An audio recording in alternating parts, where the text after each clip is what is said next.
Үстүздөгү жылдын 8 январга караган түнү саат 12:30 чамасында дал ушул үйдө өрт кырсыгы катталган.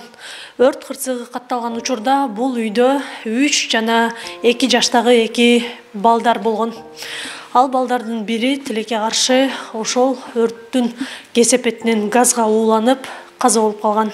Окуя катталган учурда наристелер үйдө жалгыз болгон. Жалгыз бой эне балдарын уктатып, электр жалытуучу жабдыктарды жандырган бойдон өзүнүн жумуштары менен көчөгө чыгып кеткен. Адистер өрт электр жылыткычтарды туура эмес пайдалануудан келип чыкканын такташкан. Себеби куткаруучулар барган учурда үйдүн ичинде жандырылган абалда зымдары ээрип кеткен электр жылыткычты табышкан. Ошондой эле турак жайдын 2 бөлмөсү ичиндеги мүлктөрү менен күйүп кеткен. Тактоо иштерин жүрүшүндө ал жерде апасы түн жарымда келгенде ошол бөлмөлөр түтүн экендигин көрүп ачкандан кийин анан балдарын ооруканага алып жөнөгөн жеке автоунаа менен. Куткаруучулар жеткенге чейин эле ал жерде батирде жашаган жарандар ал жерде түтүнгө уланган 2 жаш баланы ооруканага алып кеткендиги белгилүү болгон. Тактоо иштерин жүрүшүндө ооруканага жеткенде 2020-жылкы бир жаш кыз каза болуп калгандыгы аныкталган. Мен чыктым,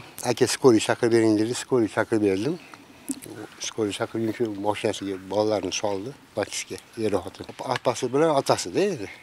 Мен ушундай деп ойлойм да. Анан алар кетиш менен мен сразу пожарныйга салдым. Иске ууланган 3 жаштагы уул бала оор абалда жандандыруу бөлүмүнө түшкөн. Учурда абалы канааттандырарлык. Бирок дарыгерлер андан пневмония бар экенин аныктагандыктан жакын арада башка бөлүмгө которушмакчы. Келгенде абалы оор, өзүнү билбей, жанагы мындай медицина тилинде айтканда заторможенный, сөзгө жооп бербеген абалда келген.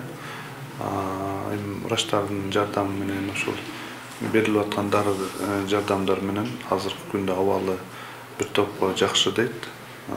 Тамак ичип атат, сүйлөсөң сөзгө жооп берип атат. Бирок ошо өпкөсүндө азыр рентген тартылдык эле. Ошо пневмония деп атат. Балким бул ошол ууланып, ошонун кесепетинен пневмония оорусу дагы ошол болуп калды да.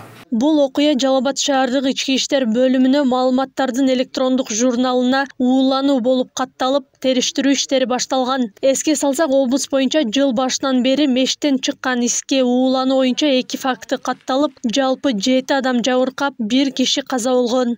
Акылай Карабаева, Замирбек Тойчубаев, Регион.